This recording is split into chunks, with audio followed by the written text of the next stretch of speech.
웬만하면 마스크를 쓰고 다니는데 코로나 때문이 아니라 혹시라도 감기라도 걸리지 않기 위해서 최대한 조심하고 있습니다. 여러분들도 여러분 건강관리에 유의하셔서 신앙생활이나 일상생활에 불편함 겪지 않도록 그렇게 축복합니다. 자, 오늘 말씀을 보겠습니다. 하나님께서는 이스라엘 백성들에게 너희가 그 땅에 들어가거든 하나님 앞에서 어떻게 존재해야 되는지, 하나님을 어떻게 섬겨야 되는지에 대해서 아주 자세하게 하나하나 말씀하십니다. 그리고 특별히 하나님이 강조하시는 부분이 있습니다. 하나님과 하나님 백성과의 관계뿐만 아니라 그 하나님의 백성들이 이렇게 서로 부대끼고 살아가는 모든 관계에 대해서 하나님은 가능한 한 자세하게 설명하십니다. 우리 인간은 사회적 동물이라 그랬죠. 이것은 관계를 떠나서는 살아갈 수가 없습니다. 나 개인이 있지만 우리 부부 관계가 있을 수 있고요. 또 가정에서 또 부모와 자식 간의 관계가 있고 형제 관계가 있고 교회 신앙 공동체 오면 또 지체로서의 관계가 있습니다. 또 사회에 나가면 직장에서의 관계, 수많은 관계 속에서 살아갑니다. 우리 하나님께서는 이런 관계를 아주 소중히 여기십니다. 그래서 하나님과의 관계를 어떻게 해야 되는가 자세하게 말씀하시고요. 또 부부 관계는, 부모와 자식과의 관계는, 또 이웃과의 관계는, 그리고 또 다양한 관계들을 말씀하십니다. 여러분, 관계가 어떻게 형성될까요? 부부라고 해서 그 관계가 똑같습니까? 부모와 자식이라고 해서 관계가 똑같습니까? 다 다릅니다. 무엇에 따라 다릅니까? 각자가 서로를 어떻게 대하느냐에 따라서 관계가 형성이 되어지는 것입니다. 우리가 하나님 앞에 어떻게 섬기며 하나님을 어떻게 대하는가에 따라서 하나님과 우리의 관계가 형성되어집니다. 부부관계도 마찬가지고요. 모든 관계가 마찬가지입니다. 목회자인 저와 또 성도인 여러분과의 관계도 마찬가지입니다. 이 관계는 서로가 어떻게 대하느냐에 따라서 형성되어지는 것입니다. 오늘 하나님께서 또 그 외에 몇 가지 관계에 대해서 그들을 어떻게 대해야 되는지를 말씀하십니다. 우리 먼저 집중해야 될 게 있습니다. 이런 어떤 부류에 대해서 이렇게 대하라라고 명령하실 때 명령하시는 그 표면적인 말씀에만 집중할 것이 아니라 그렇게 말씀하시는 하나님의 마음이 어떠한가? 하나님이 어떤 분이시기에 이런 말씀을 하시는가? 그리고 하나님 앞에 서 있는 우리는 또 어떻게 반응하며 살아가야 될 것인가? 여기까지 우리 한번 이 짧은 말씀을 통해 한번 생각해 보기 원합니다. 첫 번째는요, 주인을 피하여 도망친 종에 대해서 어떻게 대해야 되는가를 말씀하십니다. 먼저 15절과 16절을 한번 읽어보겠습니다. 자, 시작. 종이 그의 주인을 피하여 내게로 도망하거든 너는 그의 주인에게 돌려주지 말고 그가 내 성읍 중에서 원하는 곳을 택하는 대로 너희와 함께 네 가운데에 거주하게 하고 그를 압제하지 말지니라. 아멘. 한 종이 있습니다. 근데 종이 주인의 그늘을 피해서 도망쳤습니다. 여러분, 종이 주인을 피해서 도망치는 건 뭘까요? 도저히 견딜 수가 없어서 참다가 마지막 선택하는 겁니다. 이 종은 잡히면 어떻게 될까요? 적결처형입니다. 죽습니다. 어느 정도로 견디지 못할 정도였냐면은 목숨을 걸고 도망칠 수밖에 없는 그런 절박한 상황 속에 있는 사람이었던 것입니다. 근데 이 종이 다른 것도 아니고 이스라엘 백성 공동체로 피해왔습니다. 그런 종을 어떻게 대해야 되는가 말씀하십니다. 이걸 달리 표현하면요, 아주 다급하고 공경에 처한 자를 이스라엘 백성들, 하나님의 백성들은 그를 어떻게 대해야 되는지에 대해서 하나님 말씀하시는 겁니다. 당시에 이때는 기원전 18세기경입니다. 그때는 함무라비 법전이 있었습니다. 그 법전에 의하면요, 종이 도망쳤는데 그 종을 숨겨주는 자는 종과 함께 누구라도 적결처형입니다. 함께 처형당하는 것입니다. 이게 세상의 법입니다. 그런데 하나님께서는 하나님의 백성들에게 너희는 그런 세상의 법대로 살아가면 안 된다. 오히려 다급하고 공경에 처한 자가 너희에게로 피해왔느냐? 그럼 그를 지키고 보호해줘야 된다. 그에게 어떻게 해야 되는가? 돌려주지 말 뿐만 아니라요, 너희 가운데 함께 거주하게 하라라고 말씀하고 있습니다. 그리고 또 그를 압제하지 말지니 그가 공경에 처했다라고 해서 함부로 대하거나 억압하지 말라는 것입니다. 잘 대해주고 편안하게 머물 수 있도록 마음문을 열어라라는 겁니다. 그러면 하나님께서는 왜 이런 말씀을 이스라엘 백성들에게 하셨을까요? 그 당시에 모든 세상의 법칙은요, 종이 주인을 피해 도망쳤다. 그러면 그 종을 붙잡아서 주인에게 돌려줘야 되는 게 세상법입니다. 만약에 그렇게 하지 않으면 종을 숨겨준 자 역시나 함께 처형을 당하는 게 세상의 법입니다. 근데 하나님은 세상의 법이 아니라 하나님의 법을 말씀하십니다. 이것은 하나님의 자비와 긍휼의 법칙인 것입니다.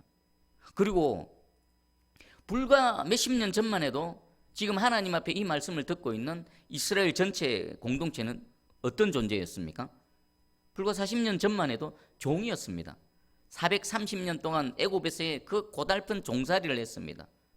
얼마나 힘들었으면 그들의 조상 여호와 하나님을 떠올리며 그 하나님을 향해 부르짖었죠. 주여 우리를 구원해 주시옵소서. 아브라함의 하나님이시여 우리를 기억해 주시옵소서.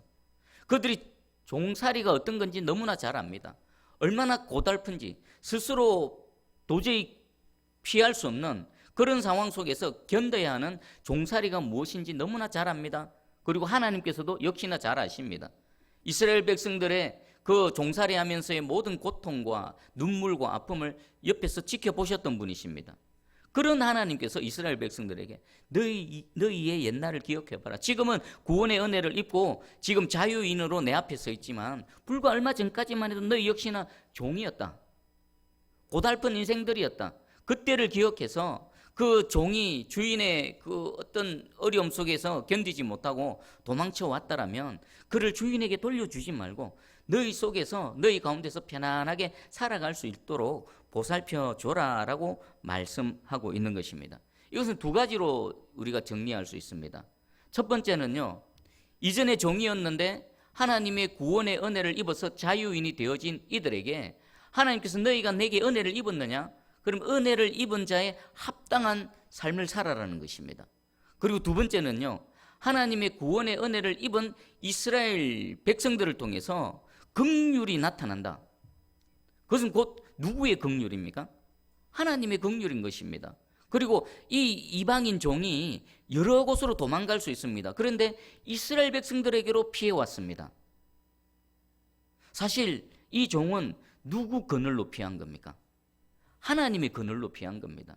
이스라엘을 그 애굽의 종에서 구원해내신 그 구원의 하나님, 그리고 그들에게 자비와 긍휼을 베풀어 주신 그 은혜의 하나님 그늘로 피해 들어온 것입니다. 그래서 표면적으로는 이스라엘 백성들, 이스라엘 공동체에게 도망쳐 왔지만 근본적으로는 그들을 구원하신 여호와 하나님께로 도망쳐 온 겁니다. 그래서 그를 외면치 말고 그를 안아드리고 받아주고 그리고 편안하게 살아갈 수 있도록 보살펴 줘라는 겁니다. 결국은 뭡니까? 이 한 사건을 통해서 하나님의 어떠하심, 하나님의 자비와 긍휼, 결국 하나님의 영광이 나타나게 된다라는 것입니다. 그럼 오늘 우리에게는 어떻게 적용하면 될까요? 우리 자신을 한번 돌아보십시다.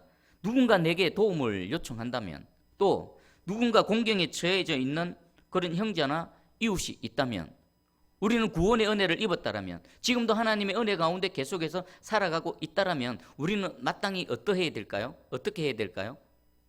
도움이 필요한 형제나 이웃, 공경에 처한 형제나 이웃에 대해서 기꺼이 우리가 적극적으로 선을 베풀고 도와주고 내 손을 펴야 될 줄 믿습니다. 이것은 단순히 선행을 행하는 게 아닙니다. 그냥 세상 사람들이 말하는 것처럼 착한 일 하는 게 아닙니다. 이것은요, 하나님의 은혜를 입은 자로서 하나님의 은혜의 빚진 자가 은혜의 빛을 누군가에게 갚는 겁니다. 그리고 그 모습을 통해 결국 누가 영광을 받습니까? 여호와 하나님께서 영광을 받는 겁니다. 분명히 인식하시기 바랍니다.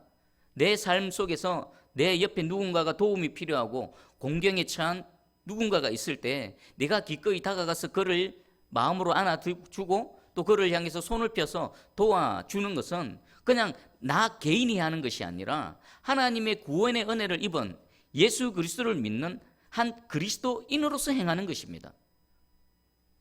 우리의 모든 삶, 특별히 선을 행하는 데 있어서는요, 나 개인이 아니라 우리 이마에 뭐가 있습니까? 그리스도인이라는 예수 그리스도의 명패가 붙여져 있는 겁니다. 이 사건은 나 개인의 일이 아니라 결국 하나님의 영광과 직결되어져 있는 것입니다. 왜 하나님께서 이 공경에 처해 있는 이 종, 주인을 피해서 도망친 종에 대해서 그를 안아주고 받아주고 편안하게 살아갈 수 있도록 잘 보살펴 줘라는지에 대한 이 하나님의 마음을 잘 헤아려 알기 원합니다. 그리고 우리의 매일의 삶 가운데 이런 기회가 주어지면 어떻게 될까요? 야, 하나님의 영광이 나타날 기회다. 내가 그리스도의 영광을 나타낼 기회다. 그 기회를 놓치지 마시기를 주의 이름으로 축복합니다. 아멘. 그리고 두 번째입니다. 두 번째는 이스라엘 중에 창기와 남창이 있게 해서는 안 된답니다. 17절 한번 같이 읽어봅니다. 자, 시작. 이스라엘 여자 중에 창기가 있지 못할 것이요 이스라엘 남자 중에 남창이 있지 못할지니. 아멘. 이것은요, 하나님과의 바른 관계 속에서 거룩함을 유지하는 겁니다. 그리고 뭐 창기가 등장하고 남창이 등장하는데 단순한 음행의 문제가 아니라는 것입니다. 제가 질문을 하나 드리겠습니다. 하나님께서 이 애굽에서 구원받고 이제 광야를 지나서 가나안 땅으로 들어갈 겁니다. 가나안 땅으로 들어가게 될 이 이스라엘 백성들을 향해서 가장 염려스러워 하셨던 부분은 무엇일까요? 이제 요단강만 지나면 가나안 땅에 들어갑니다. 그 땅은 약속의 땅이고요. 또 하나님께서 말씀하시는 젖과 꿀이 흐르는 땅입니다. 그들의 완전한 소유, 차지하는 땅이 되어집니다. 그런데 하나님께서는 그들을 가나안 땅으로 들여보내시면서 가장 염려하셨던 부분이 있습니다. 이미 가나안 땅에는 누가 살아갑니까? 가나안 7 족속이 살아가고 있습니다. 그들은 하나님이 없는 그런 세상 가운데 살아갑니다.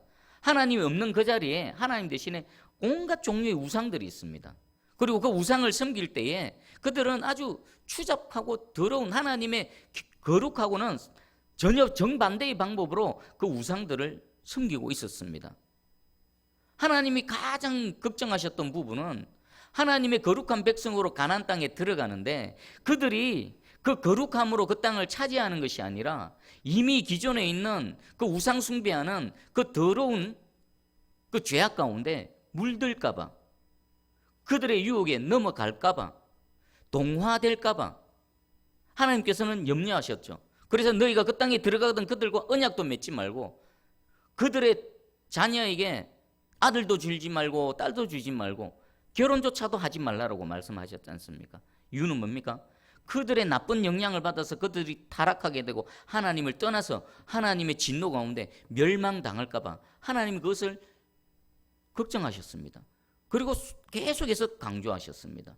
지금 이 말씀이 그 말씀입니다. 단순히 창기와 남창을 말씀하시는 것이 아니라 당시에 그 가나안 지역, 팔레스타인 지역은요, 바벨론 문화의 영향을 받았습니다. 바벨론에는요, 그 우상숭배, 다산의 우상숭배가 있었습니다. 대표적으로 바알과 아세라죠. 바알과 아세라는 뭡니까? 남신과 여신입니다. 왜 바알과 아세라를 섬깁니까? 가축에 있어서 농작물에 있어서 풍성한 수확을 얻기 위해서 그들은 그 남신과 여신의 그 엄란한 행위를 통해서 그것도 신전에서 남창을 두고요. 또 창기를 둬서 그런 엄란한 행위를 통해서 그들의 제사의식입니다. 아주 더럽고 추잡한 그런 제사의식을 행했던 것입니다. 그럼 지금 이스라엘 중에는 창기를 두지 말고 남창이 있어서는 안 된다는 이 말씀은 결국 무슨 말씀입니까? 너희가 그 땅에 들어갔을 때 그 땅에서 자행되고 있는 그 우상 숭배와 그 더럽고 온갖 추잡한 행위에 절대로 물들면 안 된다. 하나님의 백성으로서의 거룩함을 지켜야 된다라고 하나님께서 지금 말씀하고 있는 것입니다.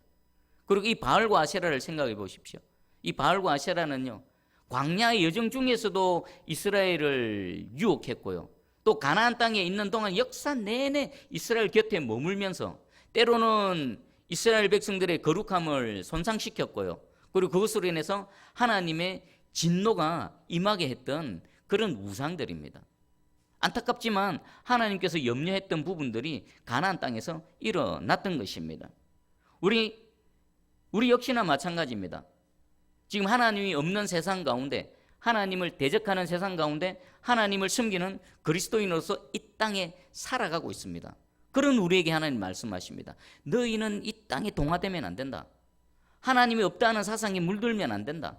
하나님이 아닌 다른 것들을 섬기는 추잡한 그런 행위에 너희가 동화되면 안 된다. 오히려 하나님께서 거룩하게 하신 그 거룩함을 입고 싸워서 이기며 이 세상에 빛이 되고 소금이 되어야 된다. 바로 그 말씀을 하고 있는 것입니다. 여러분, 오늘 하루를 세상에서 사셨습니다. 오늘 누군가를 만났습니다. 어딘가를 갔습니다. 그곳에는요, 하나님 알지 못하는 세상, 하나님을 대적하는 누군가와 우리는 늘 얼굴을 맞대며 살아갑니다. 그런 우리에게 하시는 말씀입니다. 그들에게 동화되면 안 된다. 오히려 하나님의 거룩함으로 이기며 하나님의 영광을 나타내야 된다. 먼저는 지켜내야 되는 겁니다. 물들면 져버리는 겁니다.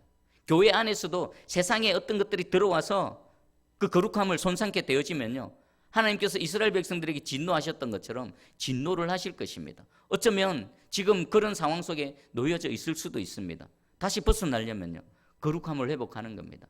그 방법은 말씀으로 돌아가서 하나님께서 우리에게 요구하시는 게 뭔가 분별해 내야 됩니다. 그리고 이 말씀을 하시면서 하나님께서는 가정한 소득은 받지 않겠다라고 말씀하십니다. 우리 18절 같이 한번 읽어보겠습니다. 18절 시작. 창기가 번 돈과 개 같은 자의 소득은 어떤 서운하는 일로든지 내 하나님 여호와의 전에 가져오지 말라. 이 둘은 다 내 하나님 여호와께 가정한 것임이니라. 아멘. 우상 숭배의 가정한 행위로 어떤 소득을 얻었습니다. 그리고 이 불의한 소득에 대해서는 하나님께 아무리 갖다 드려봐야 하나님께서 받지 않으신다. 왜 그렇습니까? 그것은 가정한 것입니다. 하나님 앞에 가정한 것이기 때문입니다. 성경은 그것을 뭐라고 말합니까? 창기가 번 돈과 개 같은 자의 소득이다. 여기서 어찌 보면 너무나 당연한 거지요. 당연한 말씀임에도 불구하고 하나님께서 다시 한번 말씀하시는 이유는 뭘까요? 내가 하나님께 드린다는 목적하에 불의한 방법, 수단과 방법을 가리지 않는 그런 삶의 방식을 하나님께서는 용납하지 않으시겠다는 겁니다. 제가 예를 한번 들어볼게요. 어떤 소득을 얻었습니다. 그런데 탈세에 의해서 소득을 얻었습니다. 그것 중에 하나님께 드립니다. 그리고 불법으로 어떤 소득을 얻습니다. 거짓으로 소득을 얻고요. 누군가를 속여서 소득을 얻고요. 또 이런 게 있겠죠. 뭐 도둑질, 도박. 우리 도박 중에서도요, 합법적인 도박도 있습니다. 우리 대한민국 정부에서 운영하고 있는 경마장. 그건 합법적인 도박입니다. 그리고 또 합법적인 도박이 하나가 대표적인 게 또 있습니다. 로또 같은 거.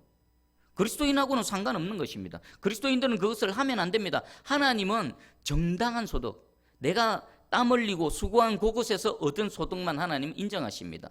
불로소득, 남을 속이고 빼앗고 또 여러 가지 불법적인 방법으로 얻은 소득에 대해서는 하나님께서는 인정하지 않으시는 겁니다.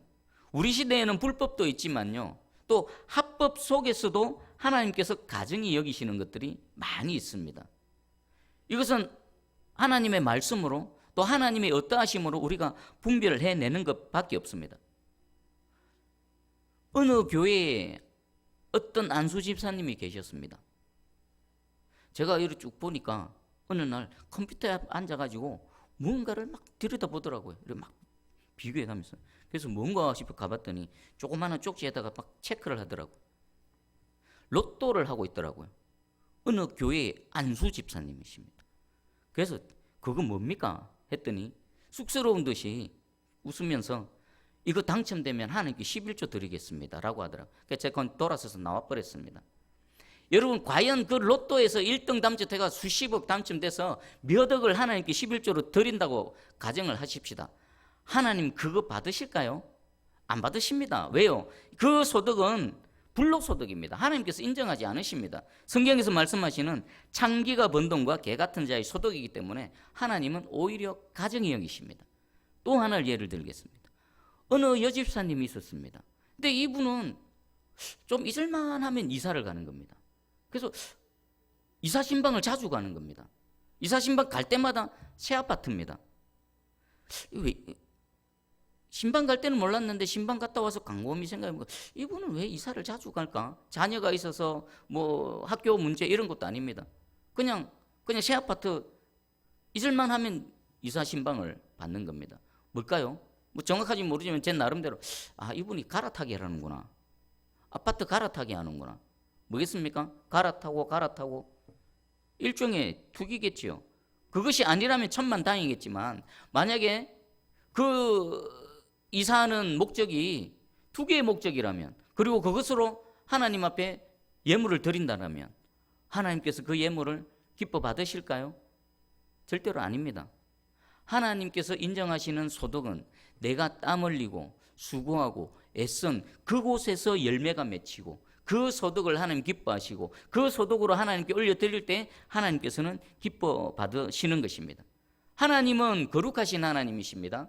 우리가 이 죄악된 세상 가운데, 이 불법한 세상 가운데 우상숭배의 땅에, 불의의 땅에 살아가고 있지만 여전히 하나님께서는 우리에게 거룩함을 요구하십니다. 거룩함을 지켜내야 될 뿐만 아니라 거룩으로 이 불의한 세상을 이겨나가면서 하나님의 선한 영향력을 행사해야 됩니다. 또한 우리의 삶에 있어서도 정직하고 또 깨끗한 소득으로 우리의 삶과 우리의 소득을 하나님께 올려드리시기를 주의 이름으로 축복합니다.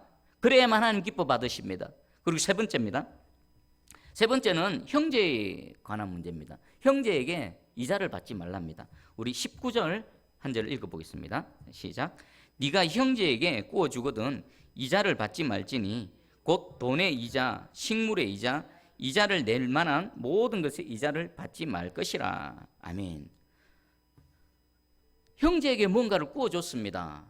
그것이 물질이 됐든 식물이 됐든 무엇이 됐든 이자를 낼 만한 어떤 것의 이자도 형제에게는 받지 말라고 하나님께서 말씀하고 있습니다. 이것은 형제 사랑의 구체적인 실천 사항이기도 합니다.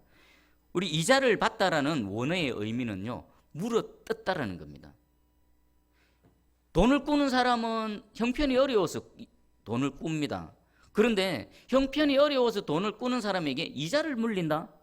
안 그래도 힘들어 죽겠는데, 안 그래도 궁핍한데 그 위에다가 이자를 물린다는 것은 넘어져 있는 자를 밟아버리는 겁니다. 그래서 하나님께서는 특별히 형제에게 했으면은 어떤 종류의 이자도 받지 말라라고 말씀하십니다. 이 말씀은 출애굽기 22장 25절에 이렇게 말씀하셨습니다. 네가 만일 너와 함께한 내 백성 중에서 가난한 자에게 돈을 꾸어주면 너는 그에게 채권자같이 하지 말며 이자를 받지 말 것이며, 형편이 어려워서 돈을 꾸는 형제에게 네가 꾸어줄 때 채권자같이 하지 말라. 마치 세상 사람들처럼 채권자가 채무자에게 권리를 행사하듯이 그렇게 함부로 대하지 말라. 형제로 대하라는, 너 형제다. 지금 궁핍하고 어려움에 처해 있는 이 사람, 너에게 돈을 꾸러온 이 사람은 네 형제다. 그리고 하나님, 그 너의 형제는 내 백성이다. 내 백성에게 함부로 대하지 말라는 겁니다. 내 백성에게 이자를 받지 말라는 것입니다. 그리고 20절에 보니까요, 타국인에게 네가 꾸어주면 이자를 받아도 되거니와 내 형제에게 꾸어주거든 이자를 받지 말라. 이 말씀은 타국인에게 이자를 받아라는 것을 강조하기보다는요, 내 형제에게 이자를 받지 말라는 것을 강조하기 위한 한 번의 또 다른 표현인 것입니다. 사실 타국인에 대해 이자를 받는 것은 당시 일반적인 상행위에 해당됩니다. 보편적인 행위됩니다. 우리가 은행에 돈을 빌리면 몇 프로 이자를 꼬박꼬박 물리는 것처럼, 그리고 개인과 돈을 이렇게 꾸어주고 또 빌리고 할 때에 통용되는, 이 세상이 통용되는 일반적인 그런 이자율이 있을 것입니다. 근데 그것마저도 형제에게는 물리지 말라는 겁니다. 그냥 빌려줘라는 겁니다. 원금만 받으라는 것입니다. 그리고 독촉하지 말라는 것입니다. 네 형제의 형편이 나아질 때까지 그냥 좀 봐주라라고 말씀하고 있습니다. 형제에게 이자를 받지 말라에게는요, 이 말씀에는 두 가지 의미가 있습니다. 첫 번째 의미는 형제의 어려움을 도와주라는 겁니다. 모른 채 하지 마라. 외면하지 말라는 것입니다. 그 어려움 가운데, 그 궁핍한 가운데 네게 손을 벌리러 온 그 사람은 너의 형제이면서 동시에 내 백성이다. 하나님의 그 안타까움, 하나님의 긍휼의 마음이 느껴지시기를 간절히 소망합니다. 그리고 두 번째는요, 이자를 받지 말라에게는 그 형제의 어려움을 통해서 자신의 이익을 추구하지 말라, 형제의 어려움을 이용하지 말라는 의미가 함께 포함되어 있습니다. 한번 가정을 해보십시오. 내가 형제에게 꾸어주고 이자를 받는다.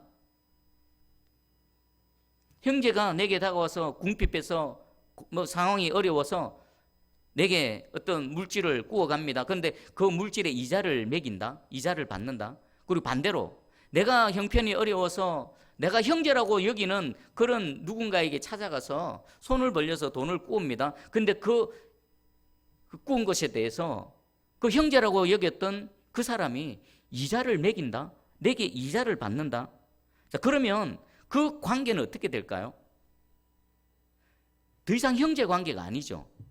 하나님께서 말씀하는 형제 관계가 아닙니다. 일반적인 세상 룰에서 주고받고 give and take의 그런 일반적인 거래의 관계가 되어질 수밖에 없는 것입니다. 제가 오늘 말씀 준비하면서 한 20년 전의 일이 생각났습니다. 20년 전이면 참 오래 전이죠. 그때 한참 IMF 막 있고 그럴 때입니다. 그래서 제가 좀 돈이 필요한데 그 당시는 누군가에게 돈 꿔주세요 말하는 것 자체가 서로 불편하고 좀 창피한 일이었습니다. 근데 너무 방법이 없어서 제 대학교 후배에게 찾아갔습니다. 그래서 방법을 뭐 했냐면 카드 깡을 했습니다. 그 후배의 가게에서 카드 깡을 100만 원을 끊는데 선이자 20만 원 떼고 80만 원만 받았습니다. 다급하니까 일단 그렇게 일 처리를 했습니다. 그런데 그 일이 돌아서고 나니까 제 마음에 남아있는 겁니다. 당시는요, 그게 일반적인 그 룰이었습니다. 카드 깡하면 어디를 가든지 20% 먼저 뗍니다. 20% 먼저 떼고 나머지를 받아갑니다. 일반적인 룰이었는데, 근데 더 이상 그 후배는 제가 함께 대학 다닐 때 그 자취방에서 함께 뒹굴고 밥 먹고 울고 웃고 했던 그런 이전의 관계로 안 돌아가시더라고요. 그 후배는 그 한 번을 통해서 20만 원을 벌었는지 모르지만 저를 잃어버렸습니다. 제가 막 그 친구를 미워하고 용서 못하고 이런 건 아닙니다. 그렇지만 제 마음속에서 한편으로 그 마음이 접어져 버리는 겁니다. 그리고 또 뭐 여러 가지가 있는데 그냥 여기까지만 하겠습니다. 관계가 깨져버립니다. 형제의 관계에서 더 다른 관계로 나쁘게 변화되어져 버리는 겁니다. 여러분 자신 한번 되돌아보십시오. 혹시 내 삶 가운데 혹시 부지불식간에 이런 실수를 한 적은 없는가? 제가 그 후배에게 막 말하진 않았습니다. 여러분 혹시 한번 삶을 되돌아보시기 바랍니다. 나도 모르게 이런 실수, 형제에 해당되는 사람에게, 형제가 아닌 이웃이나 하나님 말씀하시는 타국인에 해당되는 사람들에게는 이자를 받아도 됩니다. 하지만 형제에 해당되는 사람에게 혹시 어려움을 외면한 적은 없는가? 그리고 형제에 해당되는 사람에게 돈을 구워주긴 했지만 이자를 받은 적이 없는가? 한번 말씀 앞에 정직하게 자신을 되돌아보시기 바랍니다.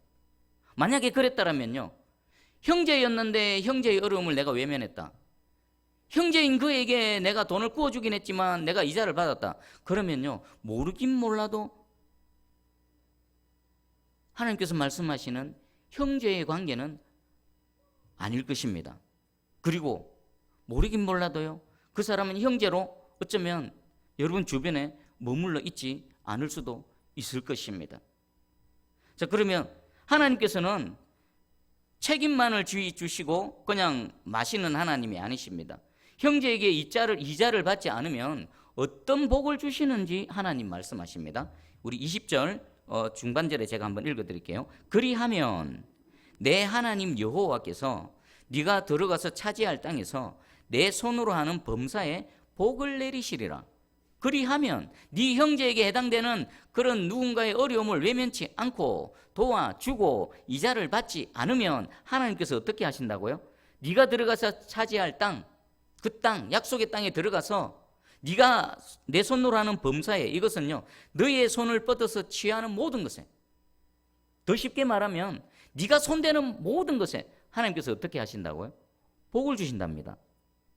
형제에게 해당되는 자에게 손을 펴서 도와주고 세상의 법칙이 아닌 하나님의 법칙에 따라서 그에게 이자를 받지 않으면 하나님께서 그 땅에서 손대는 모든 것 하나님께서 갚아주신다는 것입니다. 여러분 한번 생각해 보십시오.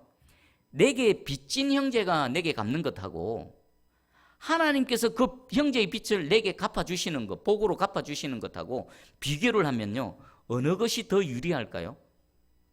어느 것이 더 유익일까요? 주판 한번 튕겨보십시오. 내게 빚진 형제에게서 받으면요, 받는 게 뭡니까? 빌려준 만큼만 받는 겁니다. 그런데 그 빚에 대해서 하나님께서 갚아주시면 얼마가 될까요? 하나님이 내게 조금 갚아주십니다. 아주 눈곱만큼 내게 갚아주십니다. 하나님께는 그게 조금이고요, 눈곱만큼이지만 내게 다가올 때는 하나님의 눈곱만큼이 뭐가 될까요? 어마어마한 겁니다. 내 평생에 다 쓰고도 남을 그 무언가가 되어질 것입니다. 여러분, 현명하게 지혜롭게 판단하시고 선택하시기 바랍니다. 형제가 갚는 것보다요, 하나님께서 내게 갚으시고 복 내려주시면 그게 더 크고 더 유익하고 내게 복될 줄 믿습니다. 이 은혜가 있기를, 이런 지혜가 있기를 주의 이름으로 축복합니다. 자, 오늘 말씀 여기까지 정리하겠습니다. 이 세 가지 말씀을 통해서 우리 하나님의 마음을 알기 원합니다. 하나님 뭡니까? 관계를 중요시하시면서 그 관계를 계속 유지하기 위해서는 하나님의 자비와 긍휼의 마음이 있어야 됩니다. 지금 이 말씀을 듣는 이스라엘 백성들은 하나님의 구원의 은혜를 입고요, 지금 계속해서 하나님의 은혜 가운데 서 있는 사람들입니다. 그들에게 하나님이 부탁하시는 겁니다. 이런 공경에 처한 자를 이렇게 좀 잘 대주라. 어려움에 있는 네 형제에 대해서 그는 내 백성이다, 너의 형제임과 동시에 내 백성이다, 그에게 이자를 받지 말라. 너희는 세상 가운데 살아가고 있지만 세상에 동화되지 말고 하나님의 거룩한 백성으로 그 거룩함의 정체성을 지켜내라. 이 하나님의 마음, 우리를 향한 하나님의 뜻입니다. 여러분, 이 하나님의 말씀 가운데 하나님이 내게 구원의 은혜를 베풀어 주셨고, 그리고 그 은혜의 빚진 자로서 이 땅에서 마땅히 하나님의 뜻에 합당한 삶을 살아가야 될 줄 믿습니다. 그리고 하나님 우리를 이미 거룩하게 하셨습니다. 그 거룩하게 하신 거룩함을 지키며 세상을 향해서 하나님의 거룩함으로 이기며 승리하며 선한 영향력을 행사하는 저와 여러분 되어지기를 주의 이름으로 축복합니다. 이 모든 것들이 뭉뚱거려져서 결국은 누구께 영광을 올려드립니까? 여호와 하나님께 영광을 올려드리는 것입니다. 구원받은 자로서의 합당한 삶의 모습, 그리고 그 삶의 모습을 통해 하나님께 영광 올려드리는 저와 여러분 되기를 주의 이름으로 축복합니다. 아멘. 자, 오늘 말씀 붙들고 한번 기도하기 원합니다. 하나님은 우리에게 뜬구름 잡는 말씀 안 하십니다. 우리의 매일의 삶을 통해서 구체적으로 적용되어질 수 있는, 그리고 마땅히 하나님 백성이 해야 될 그런 말씀들만 하십니다. 오늘 나는 과연 그 공경에 처한 자에 대해서 긍휼의 마음으로 살아가고 있는지, 아니면 이 지금 하나님이 없다는 세상 가운데 하나님의 거룩함을 지키며 동화되지 않고 오히려 거룩으로 이기며 나가고 있는지, 아니면 형제에 대해서 내가 그를 도와주고 또 이자를 받지 않는 이 하나님의 뜻에 합당한 삶을 살아가고 있는지 한번 살펴보시고, 혹시 그렇지 못한 부분이 있다면 하나님 앞에 여러분 삶을 내어놓으십시오. 그렇지 못했던 부분들을 내어놓고 하나님 앞에 죄사함을 받고 새롭게 시작할 수 있는 그런 이 시간 되기를 간절히 소망하고 축복합니다. 우리 함께 기도하며 나아갑니다.